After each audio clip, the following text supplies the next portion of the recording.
Halo Tribuners, Anda sedang menyaksikan Live Update Top 10 bersama saya Siska Mawaski.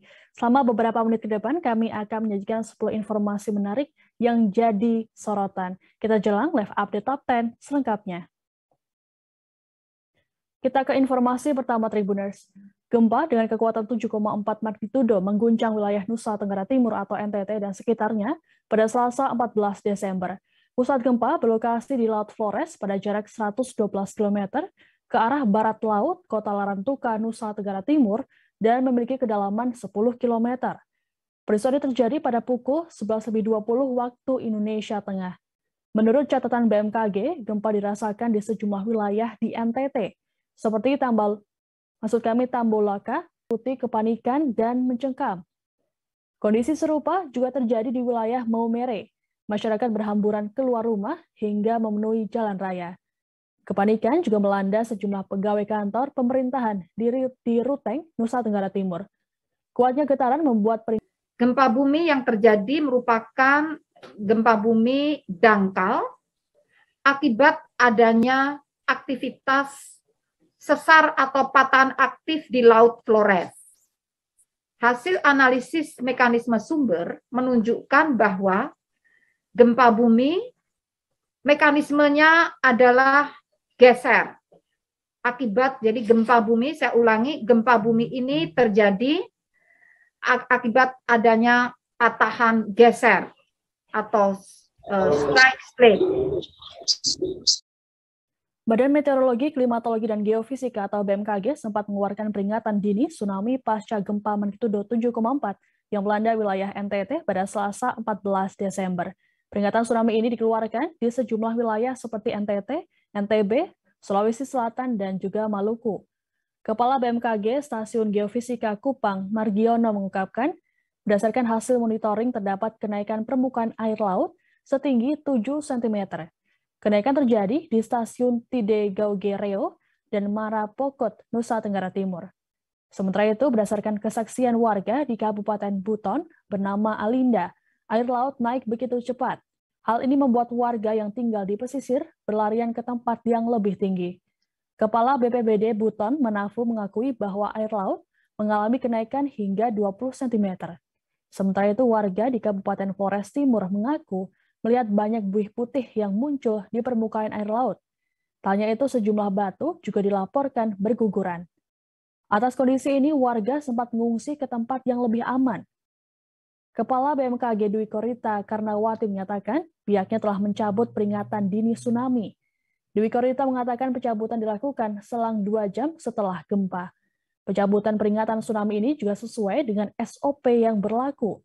Masyarakat pun diminta kembali ke rumah setelah kondisi tenang. Meski begitu, masyarakat tetap diminta untuk waspada. Alat pengukur muka air laut dari Badan Informasi Geospasial menunjukkan adanya kenaikan muka air laut setinggi 7 cm di stasiun Tide Gauge Badan Informasi Geospasial, yaitu stasiun Reo dan stasiun Marapokot, Nusa Tenggara Timur. Hingga pukul 13.20 yang saat ini kita sudah pukul 13.24.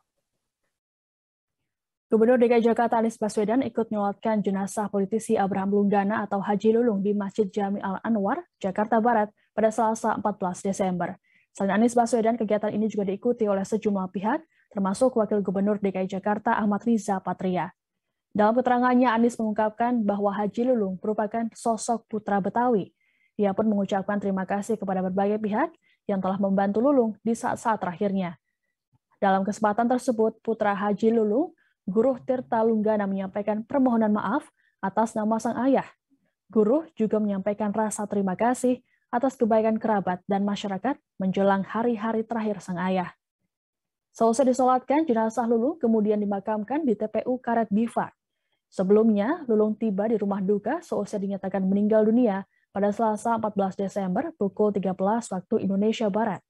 Sekitar 500 pelayat pun berebut agar dapat ikut membopong peti keranda Haji Lulung. Warga pun terus melantunkan kalimat tauhid setibanya jenazah Haji Lulung tiba di rumah duka. Seusai keranda masuk ke dalam rumah duka, pagar rumah Haji Lulung segera ditutup secepat mungkin. Diketahui sebelumnya, Haji Lulung mendapatkan perawatan karena sakit jantung. Ia dirawat di Rumah Sakit Harapan Kita Jakarta selama beberapa hari. Pada 4 Desember 2021, kondisi kesehatannya belum juga stabil. Kepala Bidang Pelayanan Medik Rumah Sakit Harapan Kita, Isman Firdaus, menyebut pihaknya saat itu masih memantau kondisi almarhum. Iswan mengatakan Haji Lulung telah menjalani perawatan sejak 24 November 2021 lalu. Menurut Isman, kondisi Haji Lulung bahkan sempat menurun. Ya tentu kami sangat berduka cita atas meninggalnya Haji Lulung ya, Ketua Umum Bamus Betawi, mantan anggota DPR RI, mantan wakil ketua DPRD DKI Jakarta. Beliau adalah tokoh yang sangat baik dan bersahaja, sahabat juga. Banyak kelompok, banyak kalangan ya, kita semua kehilangan. Mudah-mudahan husnul khotimah insya Allah ya. Dan kita semua bisa meneruskan ya perjuangan daripada Haji Lulung untuk ikut membangun masyarakat Betawi ya, yang terus dapat berkontribusi untuk warga Betawi dan tentu kota Jakarta. Pak, sosok Haji Lulung seperti apa di mata Bapak? Iya, saya sangat mengenal beliau sejak lama, orangnya asik ya, ceplas-ceplos, baik ya. Kemudian terus berjuang, selalu membela teman ya, dan selalu membangun silaturahmi dengan semua. Apakah bakal melayat Pak ke rumah duka? Ya. Pak, momen berkesan apa yang paling nggak bisa dilupain sama beliau Pak? Ya, saya pernah berkunjung ke kantornya, ke markas ya. Pernah beraktivitas dengan berbagai kegiatan dengan beliau ya, banyak sekali hubungan-hubungan yang selama ini kami jalin dengan baik. Terakhir ketemu kapan Pak? Waktu itu ada kegiatan ya. Pak, realisasi anggaran APBD 2019 berapa? Kenapa? Realisasi anggaran. Nanti ya, orangnya. Siap. Oke.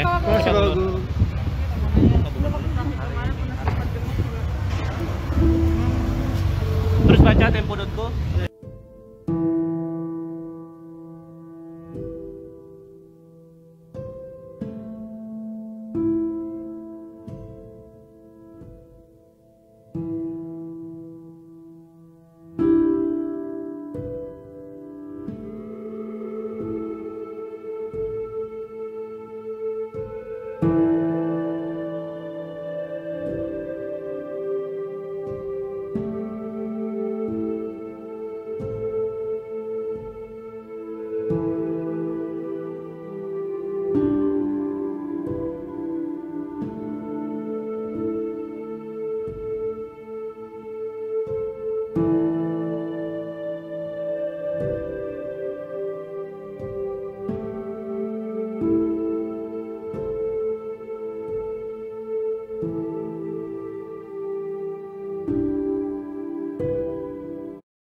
Kasus pemerkosaan belasan santriwati di Bandung, Jawa Barat telah mendapat sorotan dari Presiden Joko Widodo.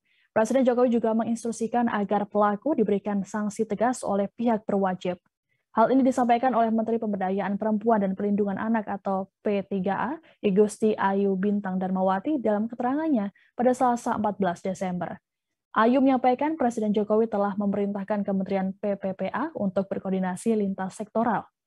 Presiden Jokowi menilai bahwa kasus ini butuh perhatian khusus karena dinilai kejahatan luar biasa. Terkait dengan penanganan korban, Ayu mengatakan Kejaksaan Tinggi Jawa Barat telah bertindak cepat. Ia menyatakan bahwa korban merupakan tanggung jawab bersama.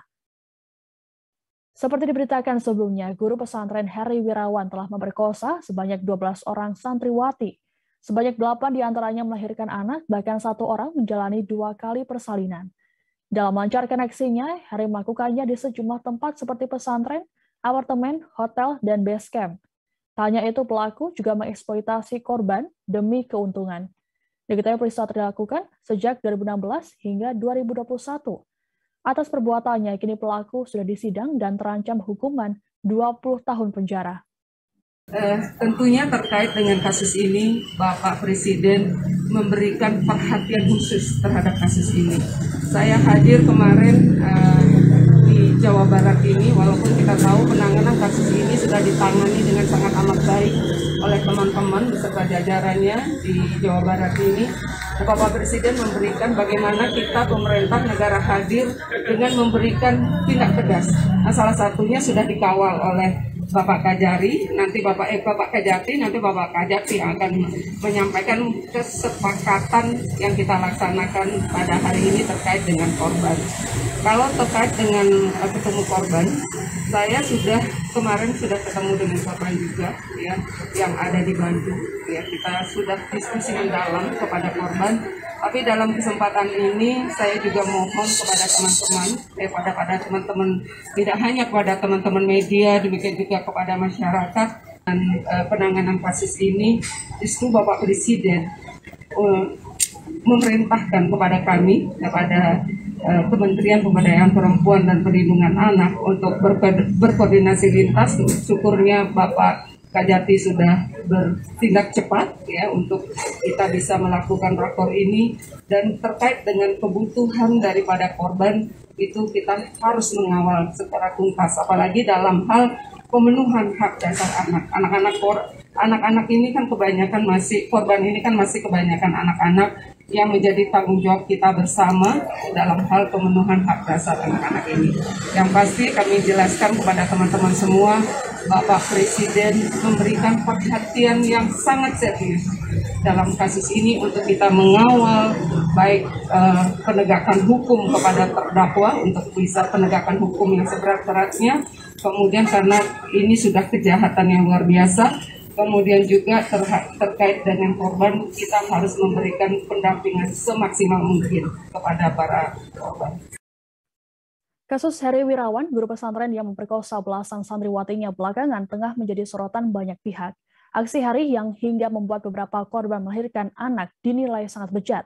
Tanya itu pelaku juga mengeksploitasi korban demi keuntungan.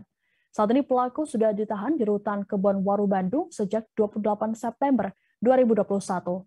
Sempat beredar di media sosial foto pelaku dengan wajah babak belur. Dalam foto yang beredar, nampak wajah Heri pada bagian mata sebelah kanan, lebam dan sedikit membengkak. Namun ternyata diketahui bahwa foto tersebut hanyalah editan.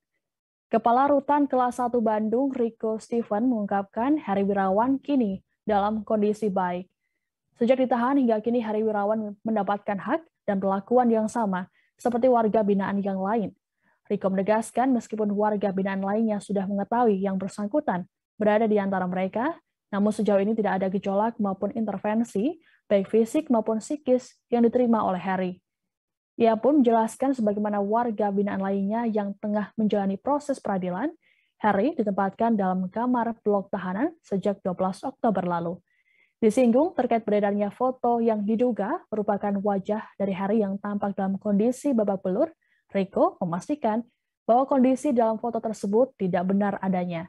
Sebab pada Senin pagi, tepatnya pada 13 Desember, dirinya telah memastikan langsung kondisi dari Heri dan sempat berbincang sesaat di mana kondisi yang bersangkutan baik-baik saja. Rico menambahkan Heri akan menjalani proses persidangan ke-7 atau lanjutan pada 21 Desember nanti.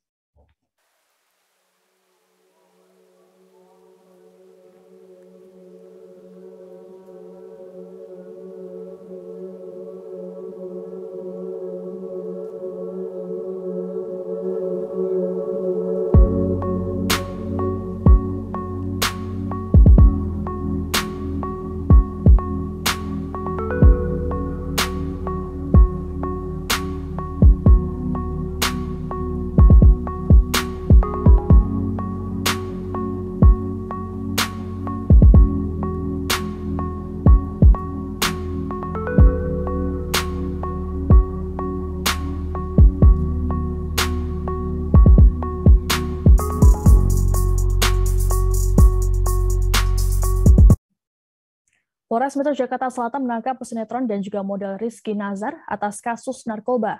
Rizky Nazar ditangkap di kediamannya di kawasan Kramat Jati, Jakarta Timur pada Senin 13 Desember malam. Berdasarkan hasil pemeriksaan tes urin, Rizky dinyatakan positif narkoba jenis ganja. Dari tangan Rizky, polisi mengamankan barang bukti ganja seberat 1 gram dari kediamannya. Disebutkan bahwa saat ditangkap, pria berusia 25 tahun itu tengah mengisap ganja. Kabid Humas Polda Metro Jaya Kombes Pol E. Zulpan menyebut Rizky tidak melakukan perlawanan saat penangkapan berlangsung.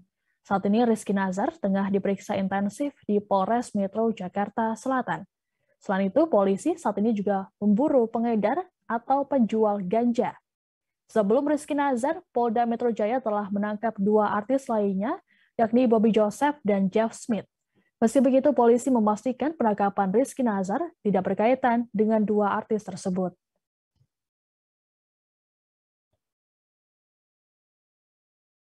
Pada kesempatan ini saya sampaikan bahwa yang ditangkap kemarin itu atas nama Rizky Nazar. Ya, Rizky Nazar, usia 25 tahun, Islam, artis. Ya, kemudian ditangkap, TKP-nya itu di Jalan Munggang, Kelurahan Balai Kambang, Kramat Jati, ya, Kecamatan Kramat Jati, Jakarta Timur. Yang bersangkutan pada saat ditangkap sedang menggunakan narkotika jenis ganja, ya. Kemudian barang bukti yang diamankan itu ganja dengan berat kurang lebih 1 gram, ya. Kemudian saat ini sedang dilakukan juga akan menggunakan narkoba jenisnya yang berbeda, ya. Demikian, ya, terima kasih, ya. Kesorotan lainnya, Tribuners, seorang pria tunawicara berinisial YM berusia 31 tahun ditemukan tewas mengenaskan di wilayah Serdang, Kemayoran, Jakarta Pusat pada Kamis 9 Desember. Dari hasil pengembangan, polisi kemudian membekuk pelaku pembunuhan berinisial AS berusia 20 tahun selang sehari setelah penemuan mayat korban di wilayah Bandung. Motif pelaku yakni ingin menguasai harta benda korban. Berdasarkan pemeriksaan, tersangka ternyata memiliki hubungan sesama jenis dengan korban. Korban dan pelaku mulanya berkenalan melalui aplikasi MiChat sejak 26 November 2021. Sejak saat itu tersangka AS kerap menginap di rumah korban. Pembunuhan itu telah direncanakan tersangka sejak Rabu 8 Desember saat orang tua korban harus pergi ke rumah sakit lantaran sakit. Mengetahui bahwa kedua orang tua korban tidak berada di rumah, kemudian muncul niat tersangka untuk menguasai barang-barang milik korban, diantaranya motor, uang, hingga perhiasan. Kemudian pada Kamis 9 Desember, sekira pukul 2 dini hari, tersangka mengambil pisau di dapur lantai atas, kemudian menyimpan pisau tersebut di bawah lemari kecil. Sebelum melakukan aksinya, korban dan pelaku disebut berhubungan seksual pada Kamis dini hari. Setelahnya, pelaku langsung menusuk tubuh korban sebanyak 11 kali. Seusai membunuh, tersangka membawa barang-barang milik korban, berupa HP Oppo, uang tunai di dalam dompet, beberapa cincin, perhiasan, serta STNK motor Beat. Tersangka lantas kabur ke Bandung, Jawa Barat menggunakan motor milik korban. Kini akibat perbuatannya tersangka dijerat pasal 340 KUHP dan atau pasal 338 KUHP dan atau pasal 365 ayat 3 KUHP. Tersangka pun dapat terancam hukuman mati.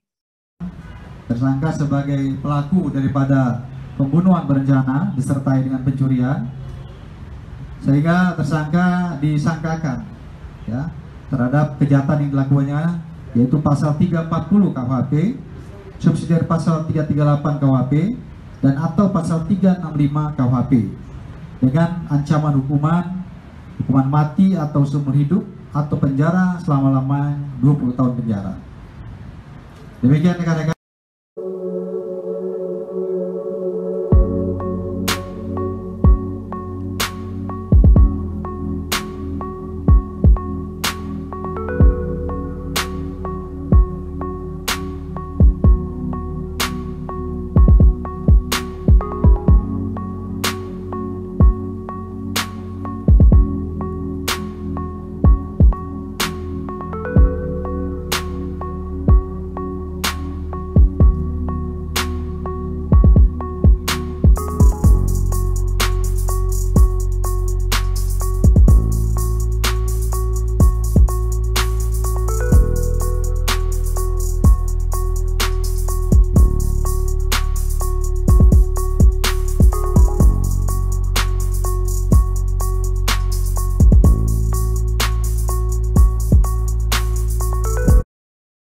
Sebuah sentra gade swasta di Jalan Muhammad Kahfi 2, Cipedak, Kecamatan Jagakarsa, Jakarta Selatan disatroni oleh perampok pada Senin 13 Desember. Dalam melakukan aksinya, perampok yang berjumlah 1 orang itu menyekap 3 karyawan di toilet. Seorang saksi mata mengatakan perampok masuk ke pegadaian swasta tersebut saat hendak ditutup sekira pukul 8 malam. Sebelum beraksi, perampok tersebut telah melakukan pengintaian di lokasi sejak Senin siang. Tak hanya itu, pelaku juga sempat memesan minum di warkop tempat saksi mata berjualan. Beberapa jam setelahnya, pelaku masuk ke dalam ruko Indogadai. Saat itu, rolling door sudah setengah tertutup dan 3 karyawan di dalamnya sudah bersiap hendak pulang. Beruntungnya aksi itu berhasil digagalkan oleh warga dan juga polisi. Seorang polisi kemudian melepaskan 2 kali tembakan peringatan sebelum akhirnya melumpuhkan pelaku. Perampokan di ruko Indogadai itu berhasil digagalkan setelah terpergok anggota polisi yang sedang berpatroli. Aksi penangkapan pelaku juga terekam dalam video amatir warga dan viral di media sosial. Diketahui pelaku sempat mengambil sejumlah barang seperti laptop dan ponsel yang dimasukkan ke dalam tas.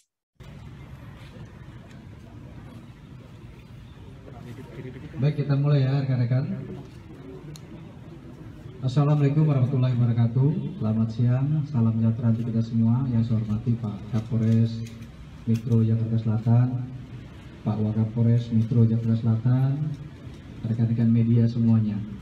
Hari ini saya beserta Pak Kapolres Metro Jakarta Selatan akan menyampaikan pengungkapan kasus perampokan yang disertai dengan penyanderaan ya dengan menggunakan senjata airsoft gun. Kasus ini terjadi semalam ya, tepatnya pukul 20.05 waktu Indonesia Barat ya di Jalan Muhammad Kahfi 2 ya, nomor 17 Kelurahan Cipedek, Kecamatan Jagakarsa, Jakarta Selatan. Ya, kejadian ini sempat viral di media sosial ya, dan banyak juga yang sudah melihat video kejadian tersebut ya, karena pada saat kejadian ya, ini pelaku menggunakan senjata airsoft gun, sehingga ini sempat viral, bahkan terdengar ada bunyi letusan senjata. Dari kejadian ini rekan-rekan ya, bisa saya sampaikan bahwa tersangka sudah bisa diamankan ya. Ini inisialnya adalah D yang tadi kita perlihatkan, umur 22 tahun. Kemudian ini korbannya adalah pegawai Indogadai. Jadi ini nanti akan saya sampaikan bagaimana kronologi singkat dan modusnya ini ya. Korban ini adalah pegawai Indogadai, ada 3 orang di situ. 3-tiganya perempuan. Yang pertama UKH usia 21 tahun, kedua DNA usia 20 tahun, ketiga SR usia 23 tahun. Ya, kemudian ada saksi-saksi yang sudah diperiksa, yaitu saksi yang ada TKP, yaitu 2 anggota polisi yang kebetulan saat itu sedang berpatroli. Adapun modus daripada kejahatan ini yang dilakukan oleh tersangka adalah dia pura-pura ya akan menggadaikan laptop Acer dan juga HP Oppo miliknya di tempat pegadaian tersebut. Ya. Kemudian kronologi singkat ya, untuk rekan-rekan ketahui bahwa dengan berpura-pura menggadaikan barang elektronik miliknya tersebut, yaitu laptop dan juga HP, kemudian dilayani oleh salah satu korban, yaitu nama SR. Warga di sekitar Gunung Welirang yang berada di perbatasan Malang, Mojokerto, dan Pasuruan, Jawa Timur digegerkan dengan fenomena alam tak biasa di atas gunung. Dalam rekaman video yang beredar, tampak gunung tersebut memunculkan asap berwarna merah disertai kilatan petir. Munculnya fenomena awan merah disertai kilatan petir membuat warga khawatir dengan status gunung tersebut. Terlebih belum lama ini Gunung Semeru di Lumajang, Jawa Timur sempat mengalami erupsi. Dari laman magma.esdm.go.id, Gunung Welirang saat ini berstatus level 1 atau normal. Laporan aktivitas Gunung Welirang terakhir kali tercatat pada Minggu 12 Desember 2021, periode pukul 00 hingga 00 waktu Indonesia Barat. Dalam periode tersebut, PVMBG mencatat ada 1 kali gempa hembusan dengan amplitudo 1,5 mm dengan durasi 43,7 detik. Selain itu juga ada 1 kali gempa vulkanik dangkal dengan amplitudo 5 mm dan lama gempa 5,9 detik, serta 1 kali gempa tektonik jauh dengan amplitudo 2 mm 9,4 detik dan lama gempa 68,5 detik. Sementara itu, Badan Penanggulangan Bencana Daerah Kota Malang memberikan penjelasannya soal awan merah yang terjadi pada Senin 13 Desember malam. Melalui akun Twitternya @bpbd_malangkota, fenomena tersebut merupakan cuaca ekstrim yang berasal dari awan cumulonimbus. Fenomena tersebut lumrah terjadi jika siang hari terasa terik, maka sore hari akan muncul awan cumulonimbus. BPBD Kota Malang juga menyebut fenomena tersebut adalah satu di antara fenomena optik atmosfer. Koordinator Badan Meteorologi, Klimatologi, dan Geofisika Jawa Timur, Taufik Hermawan menerangkan, fenomena yang menggegerkan warga ini adalah fenomena yang biasa terjadi. BMKG mendeteksi banyaknya pertumbuhan awan CB atau cumulonimbus di sekitar Gunung Welirang. Awan CB merupakan salah satunya awan yang dapat menghasilkan petir. Awan kemerahan yang muncul disebabkan adanya pembiasan cahaya matahari oleh partikel-partikel yang ada di atmosfer, sehingga menghasilkan energi yang rendah dan gelombang panjang, serta muncul warna kemerahan. Taufik mengungkapkan semakin rendah posisi matahari dari garis cakrawala, maka semakin rendah pula cahaya merah yang dicapai.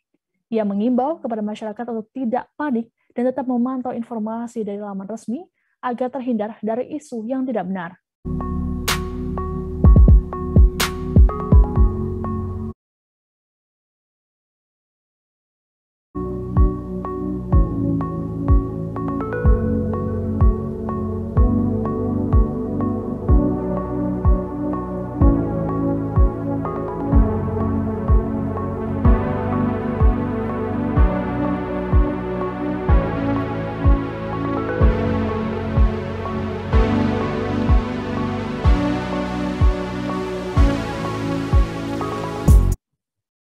Presiden Joko Widodo langsung menelpon Menteri Perdagangan Muhammad Lutfi begitu mendengar keluhan dari para petani. Momen ini terjadi saat kunjungan Presiden Jokowi ke Temanggung, Jawa Tengah pada Selasa 14 Desember. Dari tayangan YouTube Sekretariat Presiden, Presiden saat itu melakukan dialog dengan para petani seusai masa menanam bawang merah. Dialog santai itu dilakukan di sebuah saung dengan suasana penuh keagraban. Saat itu Jokowi mendengar keluhan para petani yang enggan menanam bawang putih. Pasalnya, setiap kali panen, harga bawang putih justru turun akibat masuknya impor saat panen. Dalam sambungan teleponnya, Mendak memastikan pada Presiden Jokowi akan mengirimkan tim untuk segera melakukan pengecekan. Pada Januari lalu, Jokowi juga menyinggung tingginya nilai impor beberapa komoditas pangan untuk memenuhi kebutuhan dalam negeri. Jokowi mengungkapkan pada beberapa komoditas volume impor bahkan mencapai jutaan ton, misalnya gula, bawang putih, hingga kedelai. Halo Pak Menteri. Siapa Pak? Pak Menteri, ini saya dengan para petani di Temanggung. Keluhan mereka semuanya sama. Pada saat panen bawang putih,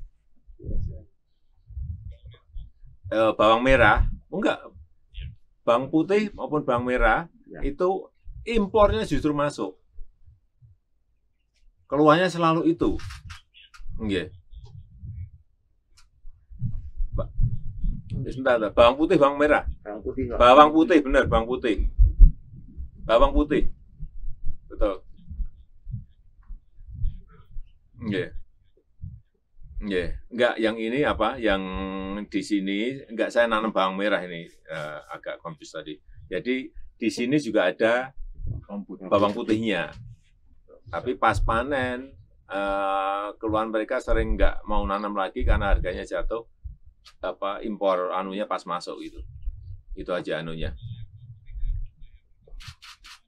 Gitu. Ini di Kecamatan Bansari, Pak. Mana? Bansari. Iya.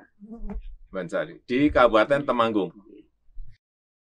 Ya, Tribuners, informasi tadi sekaligus menutup jumpa kita dalam live update Top 10. Jangan lupa untuk terus perbarui informasi Anda di kanal YouTube Tribun News. Saya Siska Mawaski, pamit undur diri. Terima kasih dan sampai jumpa. Jangan lupa like, subscribe, dan share ya.